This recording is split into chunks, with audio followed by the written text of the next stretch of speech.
نحمده ونصلي على رسوله الكريم اما بعد فاعوذ بالله من الشيطان الرجيم بسم الله الرحمن الرحيم رب اشرح لي صدري ويسر لي امري واحلل عقدة من لساني يفقهوا قولي۔ اللہ تعالیٰ کا لاکھ لاکھ شکر ہے جس نے ہمیں اسلام کی نعمت سے نوازا، زندگی گزارنے کے بہترین طریقے ہمیں سکھائے، مختلف اوقات اور مختلف مواقع پر کی جانے والی عبادات، اس کے بارے میں بھی واضح ہدایات اپنی کتاب اور اپنے حبیب محمد صلی اللہ علیہ وسلم کی سنت کے ذریعے ہم کو عطا کی۔ ہم سب جانتے ہیں کہ دین اسلام ایک وے آف لائف ہے، طریقہ زندگی ہے۔ یہ وہ طریقہ ہے جو اللہ نے اپنے بندوں کے لیے بھیجا ہے۔ اس طریقے کو اختیار کرنے والے، اس طریقے کو بنانے والے خود انسان نہیں، یعنی یہ طریقہ ڈیوائز کرنے والا خود اللہ رب العزت ہے۔ لہذا کوئی بھی کام جسے ہم اسلام کے نام پر کریں گے، دین کے نام پر کریں گے، اس کام کے لیے ضروری ہے کہ ہمارے پاس واضح ہدایات، انسٹرکشنز، تعلیمات اللہ کی طرف سے موجود ہوں، واضح دلائل سامنے ہوں۔ واضح دلائل میں دو بڑی چیزیں آتی ہیں، ایک قرآن حکیم ہے کہ کسی بھی کام کے کرنے کے لیے قرآن حکیم سے رہنمائی حاصل ہو، یا پھر حضور صلی اللہ علیہ وسلم کا طریقہ کہ کسی بھی کام کو آپ نے کس طرح کیا، اس کے بارے میں آپ نے کیا فرمایا۔ چونکہ یہ ماہ شعبان ہے، یہ بھی بابرکت مہینوں میں سے ایک مہینہ ہے، تو ہم دیکھیں گے کہ اس کے بارے میں قرآن حکیم اور سنت نبوی صلی اللہ علیہ وسلم میں کیا ارشادات ملتے ہیں کہ اس مہینے میں ہم کو کیا کرنا چاہیے۔ آپ دیکھیے کہ عبادت کی اصل غرض کیا ہوتی ہے، اللہ تعالیٰ کی خوشنودی حاصل ہو، اور اس کو خوش کرنے کے لیے وہی کام کرنا ہے جو اس کو پسند ہے، یا اس نے بتایا ہے، یا اس کے ہاں وہ قبول ہو جائے، کیونکہ اجر اور ثواب ہم کو وہاں سے چاہیے، کسی انسان سے نہیں۔ یعنی دین کے نام پر ہم جو کچھ بھی کریں گے اس کا اجر اور ثواب اللہ تعالیٰ سے امید رکھیں گے۔ لہذا ہمارے ہر کام کے پیچھے نیت اس کی رضا ہو اور طریقہ اس کے بتائے ہوئے قاعدوں کے مطابق ہو۔ جب ہم ماہ شعبان کے بارے میں قرآن پاک کی طرف رجوع کرتے ہیں تو ہمیں کوئی خاص آیت اس کی فضیلت کے بارے میں نہیں ملتی۔ مثلا رمضان المبارک کے بارے میں قرآن پاک میں آتا ہے، شہر رمضان الذی انزل فیہ القرآن۔ رمضان کی ایک رات لیلۃ القدر کے بارے میں بھی آتا ہے کہ لیلۃ القدر خیر من الف شہر، لیکن شعبان کے بارے میں کوئی ایسی آیت نہیں آتی۔ زیادہ سے زیادہ اس کی فضیلت کے بارے میں جو چیزیں ہم کو معلوم ہوتی ہیں وہ احادیث سے ہیں۔ احادیث میں ہم دیکھتے ہیں کہ اس مہینے کی جو مخصوص عبادات بتائی گئی ہیں وہ روزے ہیں۔ حضرت اسامہ بن زید رضی اللہ تعالی عنہ بیان کرتے ہیں کہ میں نے عرض کیا، یا رسول اللہ، لم اراک تصوم من شہر من الشہور ما تصوم فی شعبان، قال ذلك شهر يغفل الناس عنه بين رجب ورمضان وهو شهر ترفع فيه الأعمال إلى رب العالمين وأحب أن يرفع عملي وأنا صائم۔ حضرت اسامہ بن زید رضی اللہ تعالی عنہ بیان کرتے ہیں کہ میں نے سوال کیا، اے اللہ کے رسول صلی اللہ علیہ وسلم، میں آپ کو کسی مہینے میں سوائے رمضان کے اتنے روزے رکھتے ہوئے نہیں دیکھتا جس قدر روزے آپ شعبان میں رکھتے ہیں۔ آپ نے فرمایا کہ لوگ اس رجب اور رمضان کے درمیان والے مہینے کی فضیلت سے غافل ہیں، حالانکہ اس مہینے میں لوگوں کے اعمال اللہ تعالیٰ کے سامنے پیش کیے جاتے ہیں۔ میری چاہت یہ ہے کہ میرے اعمال اللہ تعالیٰ کے سامنے میرے روزے کی حالت میں پیش ہوں۔ یہ روایت جو ابھی میں نے آپ کے سامنے رکھی یہ ابو داؤد اور نسائی کی ہے۔ ایک اور روایت میں ہے، ترمذی کی روایت میں ہے، حضرت ام سلمہ رضی اللہ تعالی عنہا فرماتی ہیں، ما رأيت النبي صلی اللہ علیہ وسلم يصوم شہرین متتابعین الا شعبان ورمضان، کہ میں نے رسول اللہ صلی اللہ علیہ وسلم کو 2 مہینے پے در پے روزے رکھتے ہوئے سوائے شعبان اور رمضان کے نہیں دیکھا۔ حضرت انس رضی اللہ تعالی عنہ بیان کرتے ہیں کہ رسول اللہ صلی اللہ علیہ وسلم سے یہ دریافت کیا گیا کہ ای الصوم افضل بعد رمضان، قال شعبان لتعظیم رمضان، قال فأي الصدقة افضل، قال صدقة فی رمضان۔ حضرت انس بیان کرتے ہیں کہ آپ صلی اللہ علیہ وسلم سے پوچھا گیا کس مہینے میں رمضان کے بعد روزہ رکھنا افضل ہے؟ آپ نے فرمایا شعبان میں، رمضان کی عظمت کے لحاظ سے، یعنی رمضان کی ایک طرح سے تیاری کے طور پر۔ پھر آپ سے دریافت کیا گیا کس مہینے میں صدقہ کرنا افضل ہے؟ آپ نے فرمایا رمضان میں۔ اس کے علاوہ اور احادیث بھی شعبان کی فضیلت کے بارے میں ملتی ہیں، لیکن وہ احادیث ضعیف ہیں اور بعض تو ان میں سے بالکل موضوع ہیں، من گھڑت ہیں، ان کی کوئی بھی حقیقت نہیں۔ مثال کے طور پر ان میں سے ایک حدیث کچھ یوں ہے کہ آپ صلی اللہ علیہ وسلم نے رات کو کھڑے ہو کر نماز پڑھنا شروع کی، جس میں اتنا لمبا سجدہ کیا کہ میں نے یہ خیال کیا کہ آپ کا انتقال ہو گیا۔ جب میں نے یہ دیکھا تو کھڑی ہو کر حاضر خدمت ہوئی اور آپ کے پیر کے انگوٹھے کو ہلایا تو وہ ہل گیا، تو میں سمجھ گئی کہ آپ زندہ ہیں۔ پھر کان لگا کر جب میں نے سنا تو سجدے میں آپ یہ دعا پڑھ رہے تھے، اے اللہ میں پناہ مانگتا ہوں تیری معافی کے ساتھ تیرے عذاب سے، پناہ چاہتا ہوں تیری خوشنودی کے ذریعے سے تیرے غصے سے، اور میں پناہ چاہتا ہوں تیرے عذاب اور قہر سے، اور تیری معافی کے ذریعے سے تیرے عذاب سے پناہ چاہتا ہوں، اور تو اتنی خوبیوں والا ہے کہ میں ان کو گن نہیں سکتا اور نہ تعریف کر سکتا ہوں۔ تو ایسا ہی ہے جیسا کہ تو نے اپنی تعریف کی۔ جب آپ نے سجدے سے سر اٹھایا اور نماز سے فارغ ہوئے تو مجھ سے فرمایا، اے عائشہ کیا تم نے یہ خیال کیا ہے کہ اللہ کے رسول صلی اللہ علیہ وسلم تیری خیانت کریں گے اور تیری حق تلفی کر کے غیر کے پاس جائیں گے؟ میں نے عرض کیا، یا رسول اللہ خدا کی قسم نہیں، لیکن آپ کے لمبا سجدہ کرنے کی وجہ سے میں نے خیال کیا شاید آپ کا انتقال ہو گیا ہے۔ پھر آپ نے فرمایا کہ اے عائشہ کیا تم جانتی ہو یہ کون سی رات ہے؟ میں نے عرض کیا، اللہ اور اس کے رسول زیادہ جانتے ہیں۔ آپ نے فرمایا آج شعبان کی 15ویں رات ہے۔ اس شب میں اللہ تعالیٰ اپنے بندوں کی طرف نظر رحمت سے دیکھتا ہے، معافی چاہنے والوں کو معاف کرتا ہے، رحم چاہنے والوں کو رحم فرماتا ہے، اور بغض رکھنے والوں کو ان کے حال پہ چھوڑ دیتا ہے۔ لیکن اس حدیث کی کوئی بھی اصل نہیں، یہ حدیث جو ہے درست نہیں اور اس پر اعتبار نہیں کیا جا سکتا۔ اسی طرح ایک اور اسی قسم کی حدیث جو عام طور پر آپ اخباروں میں پڑھیں گے اور بہت تحریروں میں ہائی لائٹ کر کے یہ باتیں لکھی ہوئی آپ کو ملیں گی، لیکن اس حدیث کی بھی کوئی حقیقت نہیں ہے، اور وہ کیا ہے کہ حضرت عائشہ نے بیان کیا کہ رسول اللہ صلی اللہ علیہ وسلم نے فرمایا کہ میرے پاس جبریل تشریف لائے تھے اور فرمایا آج کی رات شعبان کی 15ویں رات ہے، اس رات میں اللہ تعالیٰ قبیلہ کلب کی بکریوں کے بالوں کے شمار کے برابر دوزخ سے لوگوں کو آزاد کرتا ہے۔ اس رات میں مشرک کی طرف نظر رحمت سے نہیں دیکھتا، نہ کینہ پرور کی طرف دیکھتا ہے، نہ رشتہ کاٹنے والوں کی طرف، اور نہ ٹخنے سے نیچے پائجامہ لٹکانے والوں کی طرف، نہ ماں باپ کے نافرمان کی طرف، نہ شراب پینے والے کی طرف۔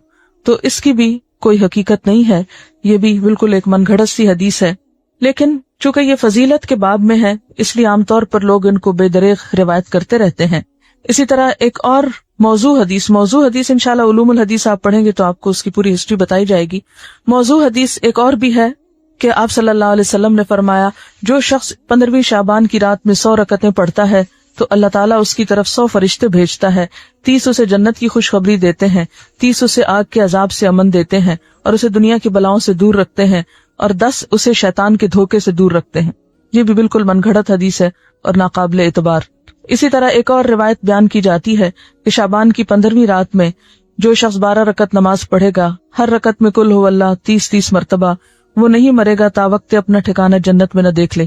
از اٹ پاسبل کہ کوئی شخص یعنی جنت دنیا میں دیکھ لے؟ کیونکہ حدیث میں آتا ہے کہ وہ ایسی جگہ ہے کہ کسی آنکھ نے اس کو دیکھا ہی نہیں، کوئی دماغ اس کا تصور نہیں کر سکتا، خواب میں بھی کوئی نہیں دیکھ سکتا، تو کہاں یہ کہ وہ دیکھ لے۔ یہ بالکل من گھڑت سٹوری ہے اور ناقابل اعتبار، اور اس کی سفارش اس کے گھر کے 10 جہنمیوں کے بارے میں قبول کی جائے گی۔ آپ خود سوچیں ذرا اس کی حقیقت پر کہ ایک شخص ساری زندگی 5 وقت نماز پڑھتا ہے، صدقہ خیرات کرتا ہے، جھوٹ سے بچتا ہے، حرام سے بچتا ہے، اس کے بارے میں تو کوئی ایسی خوشخبری نہیں سنائی گئی، اور کہاں یہ کہ ایک شخص ایک رات میں کھڑے ہو کر ایک رکعت میں 30 دفعہ قل هو اللہ پڑھ لے اور اس کے لیے اتنی بڑی بشارتیں کہ وہ دنیا میں ہی جنت دیکھ لے اور 10 گھر والوں کو بچا لے کہ جن کے بارے میں جہنم کا فیصلہ ہو چکا۔ یہ بات تو عقل بھی نہیں مانتی، کہاں یہ کہ اس کے اوپر دین کے اعتبار سے کوئی اعتماد کیا جا سکے۔ پھر اسی طرح ایک اور موضوع حدیث ہے، شعبان کی 15ویں تاریخ کا روزہ 120 سال کے روزے کے برابر ہے۔ یہ بھی مشہور ہے بات، اور یہ بالکل جھوٹ بات ہے، یعنی 60 سال گزشتہ زمانے کے اور 60 سال آئندہ کے، اور یہ چیز بھی قابل اعتبار نہیں۔ تو جو صحیح روایات سے ہم کو پتہ چلتا ہے شعبان کے بارے میں وہ کیا ہے کہ اس مہینے میں روزوں کی فضیلت ہے، یعنی ایک برکت والا مہینہ ہے، رمضان کی ابتدا ہے، رمضان کی تیاری ہے اور کثرت سے نفلی روزے رکھنے چاہیے. ہاں 15 شعبان کے بعد نفلی روزوں سے بھی روکا گیا ہے تاکہ رمضان کے لیے کمزوری نہ ہو اور رمضان کے روزے چھوٹنے کا اندیشہ نہ ہو.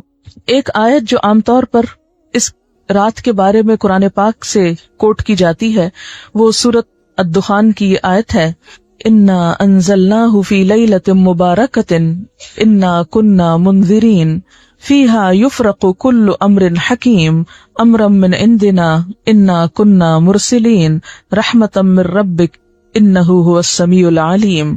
ترجمہ ہے اس کا، بے شک ہم نے اسے برکت والی رات میں اتارا ہے، بے شک ہم خبردار کرنے والے ہیں. اس میں بانٹا جاتا ہے ہر حکمت والا کام ہمارے پاس کے حکم سے، بے شک ہم بھیجنے والے ہیں تمہارے رب کی طرف سے رحمت، بے شک وہی سنتا جانتا ہے.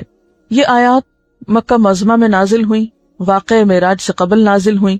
اس وقت 5 وقت نماز بھی فرض نہیں ہوئی تھی، روزے ویسے ہی 2 ہجری میں فرض ہوئے، اور مکہ میں بقی نام کا کوئی قبرستان تک نہ تھا. لہذا جو یہ بات مشہور کی گئی کہ اس رات میں فیصلے ہوتے ہیں، اور حضور صلی اللہ علیہ وسلم سے وہ ایک بہت بڑی روایت منسوب ہے کہ آپ صلی اللہ علیہ وسلم بقی والوں کے پاس رات کے وقت گئے اور وہاں پر آپ نے ان کے لیے دعائے مغفرت کی. تو اس کی کوئی بھی حقیقت نہیں ہے. بات یہ ہے کہ یہ آیت کیا بتاتی ہے، اس کی وضاحت دیکھیے. اس میں کیا لکھا ہے، پہلے یہ بتا دوں کہ اس آیت کے بارے میں لوگوں نے یہ مشہور کر رکھا ہے کہ یہ 15 شعبان کے بارے میں ہے.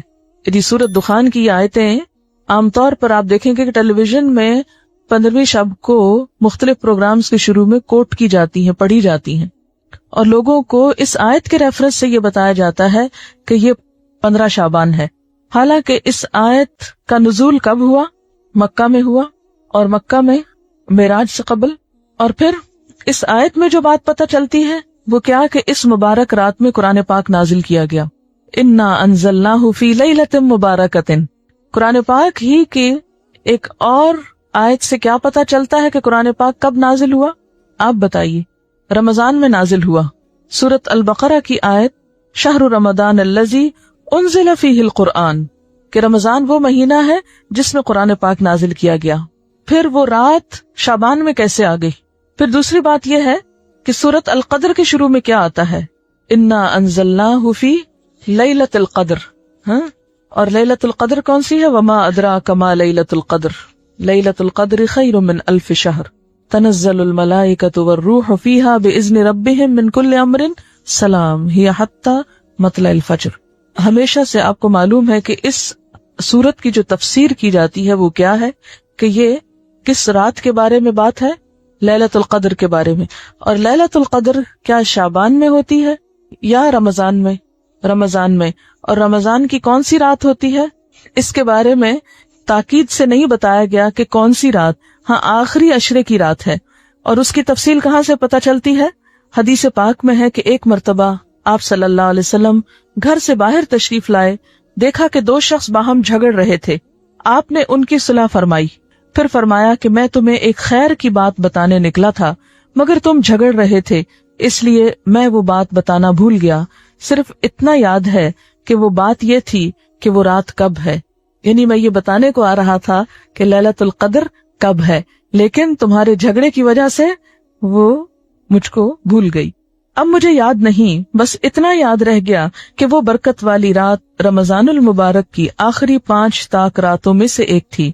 اب تم اس کو 21، 23، 25، 27 اور 29ویں راتوں میں تلاش کرو. یہ بخاری کی روایت ہے.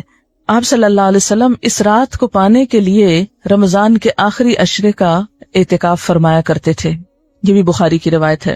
تو اس سے کیا پتہ چلتا ہے کہ لیلۃ القدر، قدر سے مراد کیا ہے؟ ایک تو قدر و قیمت کے معنوں میں آتا ہے، دوسرا قدر سے مراد تقدیر بھی ہے کہ تقدیر کے فیصلے اس رات میں ہوتے ہیں، نہ کہ 15 شعبان کی رات کو. اور پھر آپ دیکھیں کہ اس میں ان آیتوں میں جو میں نے آپ کے سامنے سورۃ الدخان کی پڑھی ہیں، ان میں آتا ہے فیہا یفرق کل امر حکیم. فیہا سے مراد کیا ہے؟ اس رات میں یفرق تقسیم کیے جاتے ہیں، کل امر سب کام، حکیم حکمت والے، یعنی ہر قسم کے فیصلے اس رات میں فرشتوں کے حوالے کیے جاتے ہیں، ان کو دے دیے جاتے ہیں. تو اس سے بھی کیا پتہ چلتا ہے کہ سورۃ الدخان کی یہ آیت 15 شعبان کے بارے میں نہیں ہے بلکہ لیلۃ القدر کے بارے میں ہے، جس میں قرآن پاک بھی نازل ہوا اور جس میں لوگوں کی قسمتوں کے بھی فیصلے کیے جاتے ہیں۔ پھر اسی طرح یہ بات ہے کہ عام طور پر یہ کہا جاتا ہے، یعنی شعبان کے مہینے میں جو مختلف کام ہوتے ہیں ان کی تھوڑی سی حقیقت بتانا چاہوں گی کہ ہمارے ہاں جو چیزیں مشہور ہیں ان کی اصل کیا ہے۔ پہلی بات تو یہ کہ شعبان بابرکت مہینہ ہے، لیکن اس کی واحد برکت کیا ہے؟ روزے رکھے جائیں، اعمال اللہ کے ہاں پیش ہوتے ہیں، اور آپ صلی اللہ علیہ وسلم نے کیا فرمایا کہ میں یہ چاہتا ہوں کہ میرا عمل اس وقت اللہ کے ہاں پیش ہو جب میں روزے سے ہوں۔ اس سے زیادہ کوئی چیز کسی اوتھینٹک ذریعے سے ہم کو نہیں ملتی کہ کسی اور عمل کی بھی ضرورت ہے۔ ہمارے ہاں یہ رات یعنی شعبان میں خاص طور پر 15 شعبان کی رات شب برات کے نام سے مشہور ہے، جس کو شب رات کہتے ہیں۔ آپ دیکھیے کہ اسلام میں جو اہم دن آتے ہیں قرآن پاک اور سنت رسول صلی اللہ علیہ وسلم سے پتہ چلتے ہیں، ان میں سے بعض یہ ہے، مثلا یوم الحج، یوم عرفہ جس کو کہتے ہیں، یوم ترویہ جس دن حج کی ابتدا ہوتی، یوم نحر جس دن قربانی ہوتی، شہر رمضان جب روزے رکھے جاتے، لیلۃ القدر جو رمضان ہی کے آخری راتوں میں سے ایک ہے، قرآن جس میں نازل ہوا، عید الاضحیٰ، عید الفطر، ایام 20۔ ایام 20 کیا ہے؟ ہر مہینے کے 13، 14 اور 15، یعنی ایک 14ویں سے پہلے کی رات اور ایک 14ویں کے بعد کی رات۔ ان کے جو دن ہیں یعنی 13 کا دن، پھر 14 کا دن اور 15 کا دن، ان دنوں میں روزہ رکھنا جو ہے وہ مسنون ہے، یعنی ہر مہینے جو شخص روزے رکھنا چاہے وہ ان 3 دنوں میں رکھے۔ ان کو ایام 20 اس لیے کہتے ہیں کہ ان کی راتیں بھی روشن ہوتی ہیں۔ پھر اسی طرح یوم الجمعہ، اس کی فضیلت آئی ہے، سورۃ الجمعہ بھی ہے، اسی طرح ایام تشریق ہیں، یا کچھ اور دن بھی ہو سکتے ہیں جن کا براہ راست ذکر جو ہے وہ قرآن پاک میں نہیں آیا۔ لیکن شب برات کا نام نہ کہیں قرآن میں آیا ہے اور نہ کہیں حدیث میں آیا ہے۔ شب برات نہ قرآن میں نہ حدیث میں۔ اس کی ایک وجہ تو یہ بھی ہو سکتی ہے کہ اس کا یہ جو لفظ ہے شب، یہ عربی کا لفظ ہی نہیں ہے، یہ کس کا لفظ ہے؟ فارسی کا لفظ ہے، اور اگر اس کے آگے رات لگاتے ہیں شب رات تو رات بھی عربی کا لفظ نہیں، اور اگر آپ اس کے آگے برات لگاتے ہیں شب برات تو برات بھی عربی کا لفظ نہیں، یہ شاید سنسکرت کا لفظ ہے جو شادی میں برات آتی ہے۔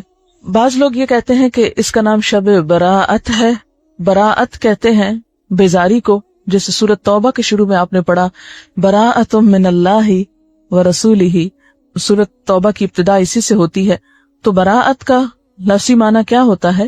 بیزاری۔ تو اس رات میں کس کی کس سے بیزاری اگر شب براءت کہتے ہیں، حالانکہ براءت کوئی نہیں بولتا، تو یہ اپنی ترکیب کے اعتبار سے بھی کوئی اسلامی ترکیب نہیں ہے، اور نہ ہی کوئی اسلامی اعتبار سے اس کی کوئی فضیلت یا اہمیت یا حقیقت بنتی ہے۔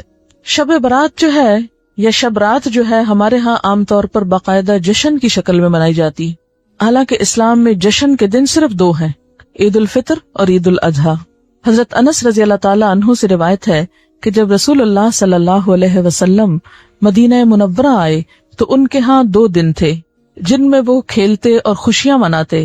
آپ صلی اللہ علیہ وسلم نے ان کے بارے میں دریافت فرمایا تو آپ کو بتایا گیا مدینہ والوں کی طرف سے کہ ہم جاہلیت کے زمانے سے یہ 2 دن مناتے چلے آ رہے ہیں۔ آپ صلی اللہ علیہ وسلم نے فرمایا اللہ تعالیٰ نے تم کو اس سے بہتر 2 دن عطا کر دیے ہیں، عید الفطر اور عید الاضحیٰ۔ تو شب برات کا جو جشن ہے یعنی رات کو آتش بازی اور مخصوص قسم کے کھانے پکانا، ان کو اسلام کا ایک حصہ بنا لیا گیا۔ اگر آپ اس کو اپنے کلچر کا حصہ کہیں یا اپنی روایات کا حصہ جو بر صغیر کی ہیں خاص طور پر، تو کوئی بات نہیں۔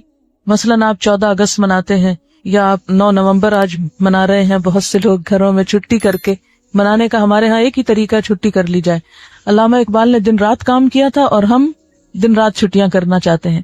بہرحال تو وہ آپ کا کیا ہے، ایک لوکل کلچر ہے، اس کا اسلام سے کوئی تعلق نہیں، یعنی 9 نومبر کا اسلام سے کوئی تعلق نہیں۔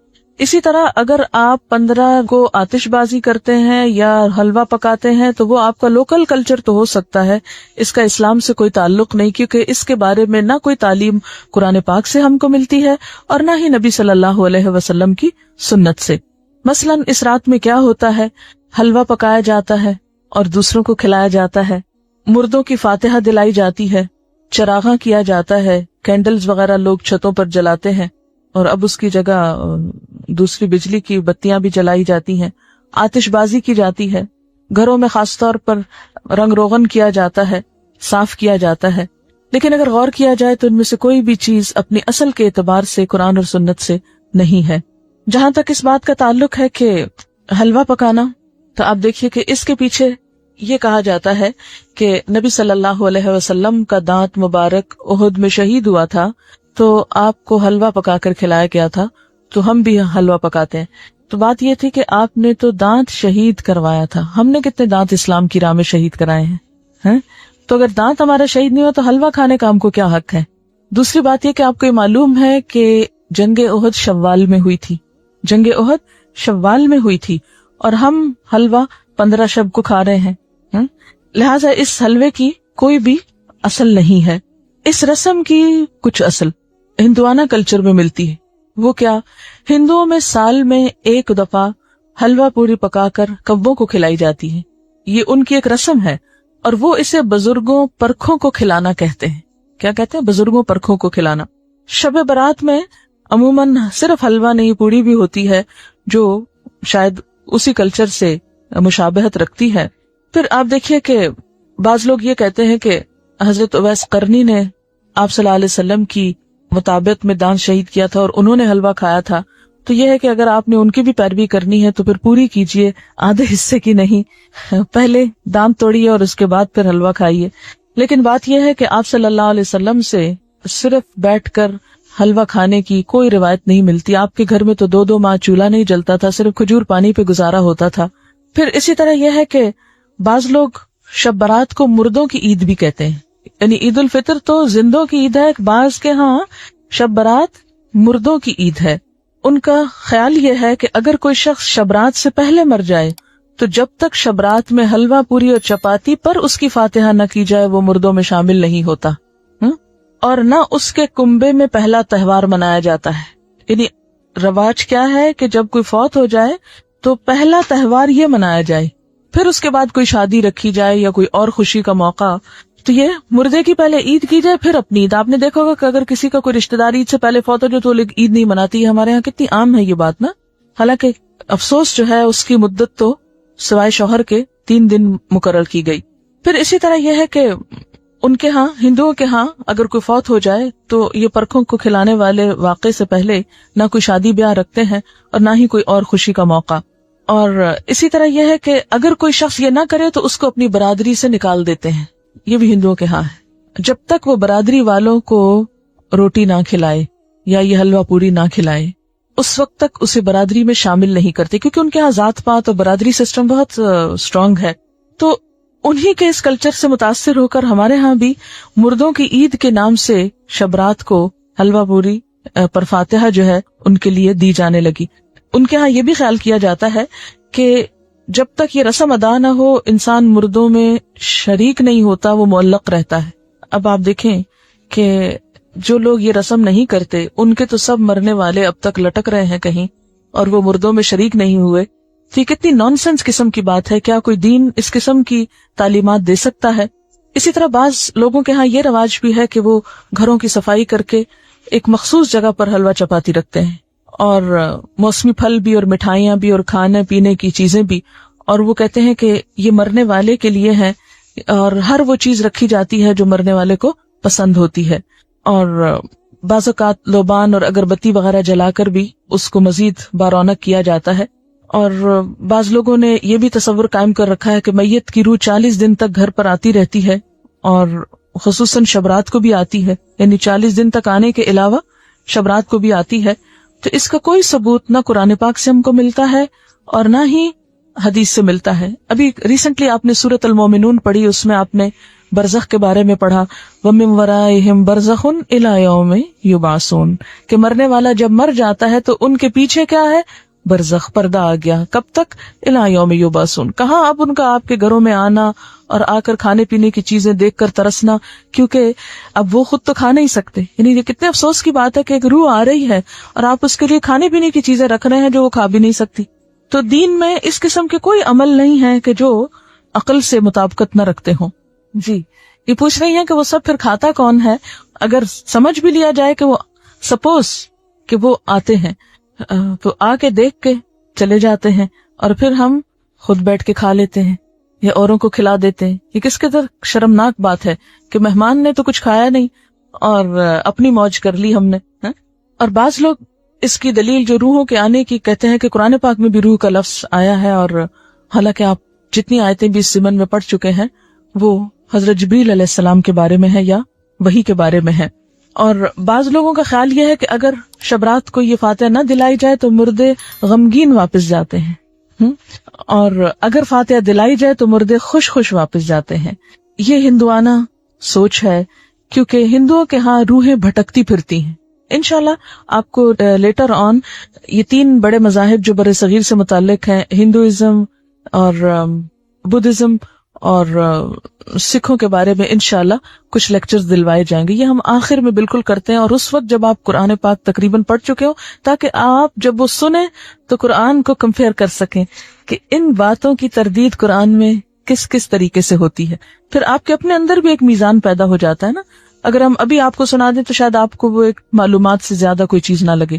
تو ہندوؤں کے ہاں یہ سمجھا جاتا ہے کہ روحیں بھٹکتی پھرتی ہیں، اور ان کے خیال میں تو بعض اوقات وہ دشمنوں سے انتقام بھی لیتی ہیں، لیکن قرآن پاک سے اور حضور صلی اللہ علیہ وسلم کی سنت سے کہیں ثابت نہیں. آپ صلی اللہ علیہ وسلم نے کبھی نہیں فرمایا کہ آج حضرت خدیجہ کی روح واپس آئی ہے، یا میرے والدین کی روح آئی ہے، یا آپ کے بیٹے جو آپ کی زندگی میں فوت ہو گئے تھے ان میں سے کسی کی روح آئی، یا آپ کے جو عزیز چچا تھے حضرت حمزہ ان کی کوئی روح، یا دیگر کسی کی بھی روح کے بارے میں آپ صلی اللہ علیہ وسلم سے کوئی بھی ایک روایت نہیں ملتی. زیادہ سے زیادہ جو ملتا ہے یہ سورۃ المومنون کی آیت ہے جو کیا بتاتی ہے کہ مرنے والوں کے پیچھے وَمِن وَرَائِهِمْ بَرْزَخٌ إِلَى يَوْمِ يُبْعَثُونَ. اور برزخ کا لفظی معنی کیا ہے؟ پردہ، اوٹ، حجاب، آڑ، کہ اب وہ ادھر نہیں آ سکتے، ہم ادھر نہیں جا سکتے، وہ ادھر نہیں آ سکتے. یہی تو اصل جدائی ہے، ورنہ سینسز ہمارے اندر بھی ہیں اور سینسز ان کے اندر بھی ہیں. موت اس چیز کا نام نہیں کہ سینسز ختم ہو گئے، سینسز ان کے بھی موجود ہیں اور ہم لوگ بھی جیتے جاگتے ہیں. موت آپ یوں سمجھ سکتے ہیں کہ جیسے ایک یہ کمرہ ہے، اس وقت ہم یہاں بیٹھے ہیں، اور ایک ساتھ والا کمرہ ہے، اور ان دونوں کے بیچ میں ایک دیوار ہے. اس کا دروازہ کھلتا ہے تو ایک شخص ادھر چلا جاتا ہے. موت کا بھی یہی ہوتا ہے کہ وہ ایک مخصوص گیٹ کھلتا ہے اور انسان اس دنیا سے رخصت ہو کے دوسری دنیا میں چلا جاتا ہے. موت فنا کا نام نہیں، موت صرف انتقال ہے، ایک جگہ سے دوسری جگہ جانے کا نام ہے. یہاں بھی انسان خوشی غم محسوس کرتا ہے اور برزخ میں بھی انسان خوشی غم محسوس کرتا ہے. دنیا میں خوشی غم کے اسباب اور ہوتے ہیں، برزخ میں خوشی غم کے اسباب انسان کے اعمال ہوتے ہیں. وہاں ان کو خوشیاں ملتی ہیں جو اچھے عمل کر جائیں، یا ان کے پیچھے ان کی اولاد کوئی اچھے کام کرے، یا صدقہ جاریہ کے کچھ کام چھوڑ جائیں تو وہ ان کی خوشیوں کا سبب ہوتے ہیں. جبکہ دنیا میں ہم عام طور پر مال وغیرہ یا لوگوں کے جمع ہونے یا کھانے پینے کی محفلوں میں خوش ہوتے ہیں، جبکہ وہاں پر ایسی نہ کوئی محفل ہے اور نہ ایسے کوئی انتظام ہے اور نہ یہ چیزیں وہاں پر فائدہ دیتی ہیں. جیسے کہ قرآن پاک میں آتا ہے یوم لا ينفع مال ولا بنون الا من اتى الله بقلب سلیم. اس دن نہ مال اور نہ بیٹے کچھ بھی کام نہیں آئے گا سوائے اس کے جو قلب سلیم یعنی سلامت دل لے کر آیا، کہ جس میں صرف اللہ کی ذات جمی ہوئی ہو. اسی طرح یہ ہے کہ ہمارے ہاں چراغاں اور آتش بازی کی جاتی ہے، لائٹننگ کی جاتی ہے. یہ بھی بیسیکلی ایک ہندوانہ رسم ہے، اور اگر ہندوانہ نہ بھی ہو ہمیں اس سے بھی کوئی نہیں کہ کس کی ہے اور کس کی نہیں، اس لیے کہ صرف ہندو نہیں تو دنیا بھر میں اب آتش بازی کے شو جو ہیں وہ دیکھے جا سکتے ہیں. اسلامکلی ایسی چیزوں کو بہت پروموٹ کرنا، تھوڑا بہت روشنی اور تھوڑی بہت ایسی چیز اعتدال میں، تو وہ کسی حد تک آپ کہہ سکتے ہیں مثلا شادی کے موقع پر اگر اعلان کرنا ہے، کیونکہ لازم ہے نکاح کا اعلان کرنا، تو اس کے لیے اگر کچھ تھوڑی بہت روشنی کر لیتا ہے حدود کے اندر رہتے ہوئے تو کوئی حرج نہیں. لیکن جس ملک کا حال یہ ہو کہ اس کی فیکٹریاں آدھا دن بند رہتی ہوں صرف اس لیے کہ بجلی نہیں، وہاں ایک رات میں اتنی بجلیاں ضائع کر دینا. خصوصاً میں کراچی میں دیکھتی ہوں کہ راتوں کو جو فنکشنز ہوتے ہیں ان میں بے تحاشا بجلی صرف کی جاتی ہے، اور بعض اوقات محض نمائش کے لیے. یہ کس قدر اسراف ہے. دن میں فیکٹریز میں کام کرنے کے لیے بجلی نہیں، اور وہی بجلی ہم محض رات کو دل کی خوشی کے لیے ضائع کر بیٹھتے ہیں. یہ ایک قومی نقصان بھی ہے، اور اللہ کے ہاں بھی اس کی پوچھ ہوگی کہ اتنا اسراف آخر کیوں. ہر چیز اپنی حدود کے اندر ہی اچھی ہے اور ایک لمیٹڈ ٹائم میں ہی اچھی ہے. اس سے بڑھ جانا جو ہے وہ دنیا اور آخرت دونوں میں نقصان دیتا ہے. اور اسی طرح محض آگ جلا کے ختم کر دینا اور اس پر لاکھوں کروڑوں روپیہ ضائع کر دینا اور اس کے نتیجے میں جو پولوشن پیدا ہوتی. آپ کو معلوم ہے کہ جب بہت آتش بازی ہوتی ہے، کیونکہ اسلام آباد میں ہر سال شاید 14 اگست کو ہوتی ہے، تو اس روز آپ یقین کیجئے کہ ہم لوگ سانس نہیں لے پاتے. قریبی جو ایک بہت بڑا پارک ہے فاطمہ جرا پارک، تو اس میں ہوتا ہے اور اس قدر گھروں تک دھواں آ جاتا ہے کہ کھڑکی آپ کھولیں تو آپ کا دم گھٹنے لگتا ہے. کروڑوں روپیہ الگ خرچ ہوا آگ جلانے پہ، اور اس کے بعد جو دھواں بن کے نیچے پورے شہر میں پھیلتا ہے اور کئی بیماریوں کا سبب بنتا ہے. مجھے نہیں سمجھ میں آتا یہ کون سی قومی خدمت ہے. اس سے بہتر ہے کہ ہم کوئی بھی ایسا تعمیری کام کریں اس روز کہ جس سے ہماری قوم تھوڑا آگے جائے دنیاوی اعتبار سے بھی. بہرحال اپنے خون پسینے کی کمائی کو آگ جلا کر اڑا دینے میں اور لوگوں کو اذیت دینے میں اور محض وقتی صرف ایک ایکسائٹمنٹ میں خرچ کر دینا اسلام کی روح سے میل نہیں کھاتا.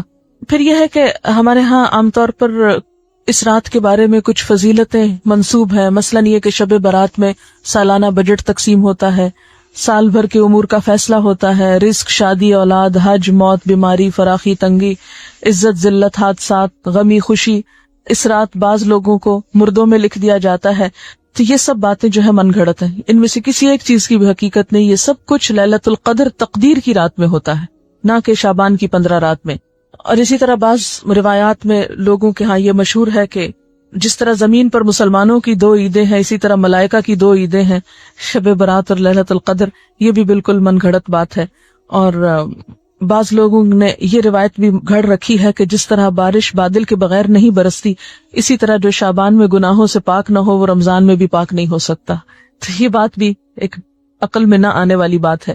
پھر اسی طرح یہ کہا جاتا ہے کہ رمضان اللہ کا مہینہ ہے، تو شعبان کو حضور صلی اللہ علیہ وسلم نے اپنا مہینہ کہا ہے.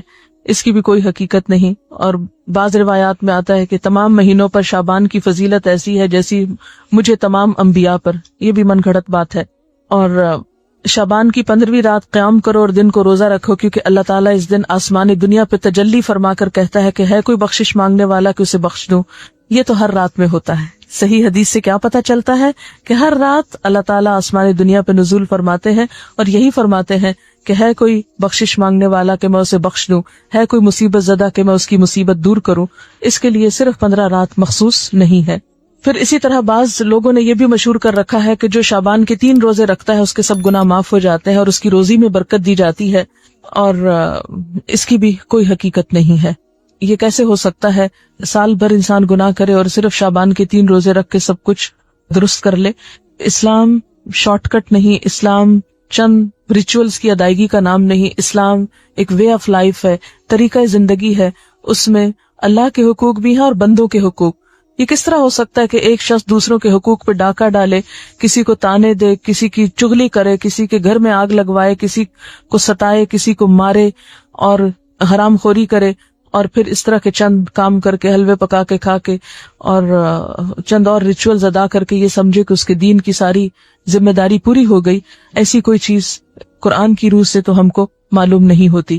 پھر اسی طرح یہ ہے کہ بعض لوگ 15 شب کو جاگتے ہیں اور صبح روزہ رکھتے ہیں، اور ان کے نزدیک یہ رات کو جاگنا اور صبح روزہ رکھنا جو ہے یہ سارے گناہوں کی معافی کا ذریعہ ہے. اس کے بارے میں ایسی کوئی بشارت یا کوئی فضیلت کسی صحیح حدیث میں نہیں آئی. ایک ضعیف حدیث میں ایسی چیز ملتی ہے. اس لیے اگر کوئی اپنے شوق سے کسی ایک رات میں جاگنا چاہے تو وہ صرف 15 نہ جاگے، 13 بھی جاگ لے، 14 بھی جاگ لے، یا کوئی اور رات بھی شعبان کی جاگ لے. صرف اسی رات کو مخصوص نہیں کرنا چاہیے. عام طور پر لوگ یہ کہتے ہیں کہ کیا فرق پڑتا ہے، کوئی نیکی کرتا ہے تو کرتا رہے، تو ٹھیک ہے وہ ان کی مرضی. لیکن اگر کوئی یہ سمجھے کہ اس نیکی سے میرے سارے گناہ معاف ہو جائیں گے یا میرے اگلے پچھلے گناہوں کی صفائی ہو جائے گی، تو ایسی کوئی توقع نہیں رکھنی چاہیے. وہ تو یہ بھی ہو سکتا ہے کہ آپ کسی بھی وقت اللہ سے رو کر دعا مانگے تو ہو سکتا ہے پچھلے سارے گناہ معاف ہو جائیں. لیکن اس رات کے بارے میں ایسی کوئی صحیح حدیث جو ہے وہ نہیں ملتی. آپ دیکھیے کہ یہ سب چیزیں بیان کرنے کا مقصد کیا ہے. مقصد یہ نہیں ہے کہ لوگوں کو ایک نیکی سے ہٹایا جائے. مقصد یہ ہے کہ لوگوں کو خود ساختہ بوجھ سے نکالا جائے. جب ہم دین میں کوئی چیز خود ایجاد کرتے ہیں، خود اس کی فضیلت بنا لیتے ہیں، اس کی پابندی کرتے ہیں، تو بسا اوقات ہم اپنے اوپر ناروا بوجھ ڈال لیتے ہیں. یہود و نصارہ کے ہاں اپنے روحانی تزکیے کے لیے کچھ عبادات انہوں نے خود سے خود گھڑ لی تھی جو اللہ کی طرف سے ان پر عائد نہیں تھی. آہستہ آہستہ کیا ہوا، وہ اصل عبادات سے بالکل دور چلے گئے اور خود ساختہ عبادات اپنی گردن پر لاد لی، اور نتیجہ کیا ہوا کہ وہ ایک وقت آیا کہ وہ بالکل دین سے بیگانہ ہو گئے. آج ہمارے معاشرے میں بھی ہم دیکھتے ہیں کہ جو اصل دین ہے اس سے ہم کوسوں دور ہیں. جو کرنے کے کام ہیں وہ ہم کرتے نہیں، اور جو نہیں کرنے کے کام ان کو ہم بہت پابندی سے کرنا شروع ہو گئے ہیں. اس کا نتیجہ کیا نکلا ہے کہ ہم ایسے بوجھ تلے دب گئے ہیں کہ جس نے ہم سے ہمارے فرائض بھی بعض اوقات چھڑا دیے. نبی صلی اللہ علیہ وسلم کے آنے کی غرض جو قرآن پاک میں بتائی گئی ہے سورۃ الاعراف میں، وہ کیا ہے؟ وَيَحِلُّ لَهُمُ الطَّيِّبَاتُ وَيُحَرِّمُ عَلَيْهِمُ الْخَبَائِثَ وَيَدَعُ عَنْهُمْ إِصْرَهُمْ وَالْأَغْلَالَ الَّتِي كَانَتْ عَلَيْهِمْ. اور پاکیزہ چیزوں کو وہ ان کے لیے حلال بتاتے ہیں اور گندی چیزوں کو ان پر حرام فرماتے ہیں، اور ان لوگوں پر جو بوجھ اور طوق یعنی پچھلی شریعتوں نے ڈال دیے تھے ان کو دور کرتے ہیں. تو نبی صلی اللہ علیہ وسلم نے پچھلی شریعتوں کی سب من گھڑت عبادات کو ختم کر دیا اور صاف ستھرا قابل عمل دین ہمارے لیے چھوڑا کہ جس میں دن میں 5 نمازیں فرض ہیں، تو سال میں ایک رمضان کے روزے فرض ہیں، اور ایک مرتبہ صاحب حیثیت لوگوں پر زکوٰۃ فرض ہے سال میں، اور زندگی میں ایک مرتبہ حج فرض ہے صاحب استطاعت لوگوں پر. اس کے علاوہ کچھ چیزیں سنت کے درجے میں، کچھ نوافل کے، کچھ مستحب کے درجے میں ہے کہ کر لو تو بہت اچھا، نہیں کر سکتے تو پوچھ نہیں. اور کبیرہ گناہوں سے بچنے پر زور ہے. پھر صغیرہ گناہوں کو بھی ڈسکریج کیا گیا. بہت زیادہ ریچولز میں لوگوں کو نہیں الجھایا گیا، بہت زیادہ پابندیاں ان پہ نہیں لگائی گئی. لیکن جو ہی ہم دین کا نام لیتے ہیں تو ہمارے سامنے کرو اور نہ کرو کچھ ایسی چیزیں آ جاتی ہیں کہ جو عموماً پریشان کر دیتی ہیں. اسی طرح ایک اور چیز بھی ہمارے ہاں مشہور ہے، اور وہ سلامی روزہ ہے جو شعبان کے مہینے میں رکھا جاتا ہے. شعبان کے آخری دن استقبال رمضان کے لیے بعض لوگ روزہ رکھتے ہیں جس کو سلامی روزہ بولتے ہیں. اور سلامی اس کو کیوں کہتے ہیں کہ رمضان کو سلام کر رہے ہیں. یہ نہ تو حضور صلی اللہ علیہ وسلم نے خود رکھا، نہ کسی کو رکھنے کی اجازت دی. آپ کا حکم کیا ہے کہ نصف شعبان کے بعد نفلی روزے مت رکھو. ہاں اگر کسی کا فرض رہتا ہے قضا تو وہ رکھ لے. نفلی روزے رکھنے سے نصف کے بعد منع کیا. اس کی وجہ کیا ہے کہ نصف کے بعد رمضان کی تیاری مقصود ہے، کیونکہ روزے سے بہرحال کمزوری تو ہوتی ہے، تھک جاتا ہے انسان. ایسا نہ ہو کہ شعبان میں نفلی رکھ کے اتنا تھک جائے کہ جب فرض کی ادائیگی کا وقت آئے تو بیمار پڑ جائے. پھر اسی طرح بہت سی چیزیں صرف سنی سنائی ہیں اور آگے بیان ہوتی رہتی ہیں، اور اس کے بارے میں آپ جانتے ہیں کہ آپ صلی اللہ علیہ وسلم نے فرمایا کہ کسی شخص کے جھوٹا ہونے کے لیے اتنا ہی کافی ہے کہ وہ ہر سنی سنائی بات کو آگے بیان کرنا شروع کر دے. تو ہمیں کوئی بھی بات کسی کو بھی آگے بتانے سے پہلے ضروری ہے کہ اس کی تصدیق اور تحقیق ہو جائے تاکہ خدا کے ہاں ہم جواب دہ نہ ہوں.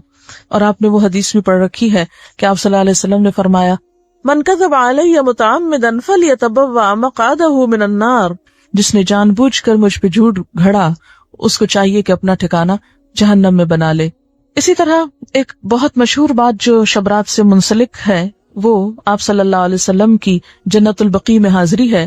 حضرت عائشہ فرماتی ہیں کہ اللہ کے رسول صلی اللہ علیہ وسلم جب میری باری کے دن میرے گھر تشریف لاتے تو جنت البقیع ضرور جاتے. ایک دن میں نے ان کا پیچھا کیا، آپ قبرستان تشریف لے گئے اور مردوں کے لیے استغفار کرتے رہے. آپ کا معمول تھا کہ ہفتہ عشرہ میں قبرستان جایا کرتے تھے، لیکن 15ویں شعبان کو خاص طور پر قبرستان جانا آپ سے کہیں بھی ثابت نہیں. یعنی یہ آپ روٹین میں جاتے تھے، مخصوص یعنی خاص طور پر 15ویں شعبان کے لیے بات نہیں آتی. جن روایات میں ہے وہ ضعیف ہے یا موضوع روایات ہیں. اس لیے ہمارے ہاں جو عام طور پر رواج ہے کہ 15ویں شعبان کو لوگ رات کے وقت بعض اوقات قبرستان جاتے ہیں، وہاں قبروں پہ چراغاں کرتے ہیں یا خاص قسم کے عمل کرتے ہیں، تو ایسی کوئی چیز جو ہے نبی صلی اللہ علیہ وسلم کی سنت سے ثابت نہیں. جو ثابت ہے وہ کیا ہے کہ گاہے بگاہے آپ جاتے تھے، خصوصاً مرد حضرات کو جانا چاہیے. آپ صلی اللہ علیہ وسلم نے قبرستان جانے کے لیے کیا فرمایا ہے کہ کنت نہیتکم عن زیارت القبور فزوروها فانها تزہد الدنیا وتذکر الآخرہ. میں تم کو پہلے قبروں کی زیارت سے منع کیا کرتا تھا، لیکن اب تم جایا کرو کیونکہ وہ دنیا سے بے رغبتی اور آخرت سے بارغبت کرتی، یعنی آخرت کو یاد دلاتی ہے اور دنیا سے بے رغبت کرتی. لیکن ہمارے ہاں عام طور پر تو لوگ قبرستان کے پاس سے گزرتے ہوئے بھی اپنے شغل میلوں میں مشغول رہتے ہیں اور قبر والوں کو بھول جاتے ہیں. کوئی ان کو سلام نہیں کرتے، نہ ان کو دعا دیتے ہیں. اور اسی طرح وہاں کبھی عبرت کی نظر سے کتنے لوگ ہیں؟ آپ سب جا کے اپنے گھر والوں سے پوچھئے کہ کتنے لوگوں نے اس حدیث پر عمل کیا کہ نبی صلی اللہ علیہ وسلم نے جو فرمایا ہے کہ قبروں کی زیارت کیا کرو کیونکہ وہ دنیا سے بے رغبت کرتی ہیں اور آخرت کی یاد دلاتی ہیں۔ ہم میں سے کتنوں کے باپ، بھائی، بیٹے صرف اس غرض سے کبھی قبرستان گئے ہوں کہ جا کے اپنی موت کو یاد کر کے آئیں، نہ ہونے کے برابر۔ لیکن جو چیز اللہ کے رسول صلی اللہ علیہ وسلم نے نہیں کی وہ ہم سب شوق سے کرتے ہیں، اور اس میں پھر ایک میلے کا سما بھی پیدا کر لیتے ہیں۔ تو بات یہ ہے کہ ہمیں ان طریقوں کو عام کرنے کی ضرورت ہے جن کے بارے میں ہم سے پوچھا جائے گا اور قیامت کے دن ہم سے حساب لیا جائے گا، اور ان چیزوں سے بچنے کی ضرورت ہے کہ جن کے بارے میں ہمیں کہا نہیں گیا اور ہم نے خود ساختہ طور پر دین میں ان کو شریک کر لیا۔ آپ دیکھیے کہ جیسا کہ پہلے شروع میں نے عرض کیا کہ اس رات کے بارے میں جو سورۃ الدخان کی آیت کوٹ کی جاتی ہے، تو یاد رہے کہ سورۃ الدخان مکہ میں نازل ہوئی، اور شعبان کے لیے جنت البقیع جانے کی روایت مدینہ سے تعلق رکھتی ہے۔ تو یہ کس طرح ہو سکتا ہے کہ ایک کام مکہ ہوا اور دوسرا مدینہ ہوا؟ یہ سب باتیں اس لیے مشہور ہوئی کہ ان کی اصل حقیقت پر غور نہیں کیا گیا، اور صرف دیکھا دیکھی یا سنا سنائی میں یہ چیزیں عام کر کے لوگوں میں اتنی پھیلا دی گئیں کہ اگر کوئی شخص اس کے بارے میں یہ بتائے بھی کہ یہ درست نہیں تو عموماً اسی کو برا بھلا کہا جاتا ہے اور ان چیزوں پر اصرار کیا جاتا ہے۔ یہ تھی اصل حقیقت جو میں نے آپ کے سامنے رکھی ہے۔ اگر آپ چاہیں تو اس کو قبول کر لیں، اور چاہیں تو آپ وہی کریں جو آپ کرتے رہتے ہیں، کیونکہ میرا حساب بھی اللہ کے ذمہ ہے اور آپ کا بھی۔ ہم میں سے کوئی کسی کا ذمہ دار بنا کے نہیں بھیجا گیا، ہر ایک کو خود جواب دہی کرنی ہے۔ فرض یہ بنتا ہے کہ جو بات انسان کو معلوم ہو وہ دوسروں تک پہنچا دے۔ تو خلاصہ کیا ہے ساری گفتگو کا کہ نمبر 1 کہ بابرکت رات جس کی طرف سورۃ الدخان میں اشارہ کیا گیا ہے وہ لیلۃ القدر کی رات ہے، اور لیلۃ القدر رمضان کی رات ہے، 15 شعبان کی رات نہیں ہے۔ اور اس کے علاوہ جو رسم و رواج عموماً اس رات کے حوالے سے کیے جاتے ہیں وہ اسلامی کلچر کا حصہ نہیں، اور انہی رسموں کے بارے میں ہی علامہ اقبال نے کہا تھا، وضع میں تم ہو نصارہ تو تمدن میں ہنود، یہ مسلمان ہیں جنہیں دیکھ کے شرمائے یہود، یہ امت روایات میں کھو گئی، حقیقت خرافات میں کھو گئی۔ تو بات یہ ہے کہ خرافات اتنی عام ہو گئی ہیں کہ اصل حقیقت ہماری نظروں سے اوجھل ہو گئی ہے۔ میکسیمم جو کرنے کا کام ہے وہ یہ کہ روزے رکھیے، اور وہ بھی 15 کے بعد نفلی نہیں، اگر پچھلے سال کے آپ کے کوئی چھٹے ہوئے ہیں تو ان کو پورا کر لیجئے۔ کچھ دن پہلے عیسائیوں کے ہاں بھی مردوں کی عید منائی گئی۔ شارع فیصل پر عیسائیوں کے قبرستان پر بے انتہا رش تھا، لوگ صبح سے چرچ چلے گئے تھے۔ میں اکثر سوچا کرتی تھی کہ یہ ٹرینڈ ہمارے ہاں ہندوؤں سے آیا ہے یا کرسچن سے؟ پوچھا جا سکتا ہے، اگر آپ کے کوئی ہمسائے ہوں تو آپ پوچھ لیجئے اور بتا دیجئے تاکہ ہمارے علم میں بھی اضافہ ہو۔ کسی بھی کلچر سے ہو سکتا ہے، لیکن بہرحال اسلامی کلچر نہیں ہے۔ بہت سے لوگ کہتے ہیں کہ شب برات کو، کہ اس رات کو پورے سال میں لوگ جو مرتے ہیں ان کے پتے جھڑ جاتے ہیں۔ وہ پتے لگے ہوئے کہاں ہیں؟ آپ کے گھر کے درخت پر یا کسی خاص درخت پر؟ یہ بھی ایک سنی سنائی بات ہے، کسی قرآن حدیث سے یہ نہیں پتا چلتا کہ پتا گرنے سے کوئی مرتا ہے۔ کسی بزرگ سے پوچھا گیا کہ کون سی رات شب قدر ہے، تو انہوں نے کہا ہر رات شب قدر ہے اگر تو اس کی قدر جانے، یعنی ہر رات کو اگر تم عبادت کرو تو اللہ کے ہاں بہت بڑی، یعنی تہجد کے وقت اٹھو، مراد یہ ہے۔ لیکن ہم اس وقت سوئے رہتے ہیں، اور آپ کو یہ بھی معلوم ہے نا، ہر رات قبر پکارتی ہے، میں کیڑوں کا گھر ہوں، میں مٹی کا گھر ہوں، میرے پاس آنے کے لیے کچھ تیاری کر لو، لیکن وہ تو آواز ہم کو نہیں سنائی دیتی۔ اگر پچھلے روزے چھوٹے ہوئے ہوں تو اگلے قبول نہیں ہوتے؟ نہیں، ایسی بات نہیں، اگلے قبول تو ہو جاتے ہیں، لیکن پچھلے زیادہ لمبے عرصے تک چھوڑے نہیں رکھنے چاہیے، زندگی کا کچھ پتہ نہیں ہوتا۔ اللہم انک عفو کریم تحب العفو والی شعبان کی رات کو پڑھنے کی خاص طور پر تاکید ہے یا نہیں؟ یہ شعبان کی رات کو پڑھنے کی تاکید نہیں، بلکہ لیلۃ القدر میں آخری راتوں میں پڑھنے کی تاکید ہے۔ یہ کسی نے لکھا ہے کہ عرب حالانکہ بہت امیر ہوتے ہیں مگر اسراف سے بچنے کے لیے لوگ شادی کے اعلان کے طور پر اپنے فلیگ لگاتے ہیں تاکہ مہمانوں کو گھر ڈھونڈنے میں مشکل نہ ہو، بجائے اس کے کہ وہ رات میں بتیاں لگائیں اور بجلی ضائع کریں۔ یہ ایک اچھا آلٹرنیٹ ہے، آپ کوئی اور علامت بھی رکھ سکتے ہیں۔ اکثر لوگ اس ماہ میں قبروں پر جا کر دعا کرتے ہیں اور قبروں پر مٹی وغیرہ رکھتے ہیں یا ٹھیک کرواتے ہیں۔ یہ تو کسی بھی وقت کرائی جا سکتی ہیں قبروں کی درستگی، جب قبروں کو درست ہونے کی ضرورت ہو، نہ کہ صرف اس رات میں یا اس مہینے میں۔ بڑی رات سمجھ کر 15ویں شب کو مغرب کی نماز پڑھنے کے بعد اوابین پڑھتے ہیں 6 رکعت، کیا یہ پڑھ سکتے ہیں؟ یہ اگر آپ نے پڑھنا ہے تو عام طور پر پڑھا کریں. صرف اسی ایک رات میں کیوں پڑھ کے فارغ ہونا چاہتے ہیں؟ اگر شعبان کے مہینے میں فرض چھٹے ہوئے روزے رکھ لیں تو کوئی حرج نہیں. یہ پہلے بتا دیا گیا کہ کوئی حرج نہیں. کیا 15 شعبان کی رات اور اگلے دن کے روزے کا کانسیپٹ اور ممالک میں بھی ملتا ہے؟ جی ہاں، بعض اور ممالک میں بھی ضعیف احادیث پر لوگ عمل کرتے ہیں اور کچھ نہ کچھ عبادت وغیرہ کرتے ہیں، لیکن یہ کہ جس طرح ہمارے ہاں خاص طور پر آتش بازی اور مردوں کی عید اور اس قسم کی چیزیں ہیں، یہ عموماً نہیں ملتی. حضرت ابو سعید خدری سے روایت ہے کہ ایک دفعہ رسول اللہ صلی اللہ علیہ وسلم صحابہ کرام کو نماز پڑھا رہے تھے کہ دوران نماز آپ نے جوتے اتار کر بائیں جانب رکھ دیے. جب صحابہ نے آپ کو دیکھا تو انہوں نے بھی اپنے جوتے اتار دیے. رسول اکرم صلی اللہ علیہ وسلم نے نماز ختم کی تو دریافت فرمایا، تم لوگوں نے اپنے جوتے کیوں اتار دیے؟ صحابہ کرام نے عرض کیا، ہم نے چونکہ آپ کو جوتے اتارتے دیکھا لہٰذا ہم نے بھی اپنے جوتے اتار دیے. رسول اللہ صلی اللہ علیہ وسلم نے فرمایا، مجھے تو جبریل علیہ السلام نے آ کر بتایا تھا کہ میرے جوتوں میں غلاظت ہے، یا کہا کہ تکلیف دہ چیز ہے، لہٰذا میں نے اتار دیے. پھر آپ صلی اللہ علیہ وسلم نے صحابہ کو نصیحت فرمائی، جب مسجد میں نماز پڑھنے آؤ تو پہلے اپنے جوتوں کو اچھی طرح دیکھ لیا کرو، اگر ان میں غلاظت لگی ہو تو اسے صاف کر لو، پھر ان میں نماز پڑھو. اسے ابو داؤد نے روایت کیا ہے. تو اس سے کیا پتہ چلتا ہے کہ جوتا اگر صاف ہو تو بوقت ضرورت اس میں نماز پڑھی جا سکتی ہے. مسجد میں جوتا آج کے دور میں ہم اس کا تصور نہیں کر سکتے، لیکن جیسا کہ آپ جانتے ہیں کہ اس دور میں مسجد نبوی میں نہ صفیں تھیں، نہ کارپیٹس تھے، نہ دریاں تھیں اور نہ ہی کوئی چٹائیاں تھیں.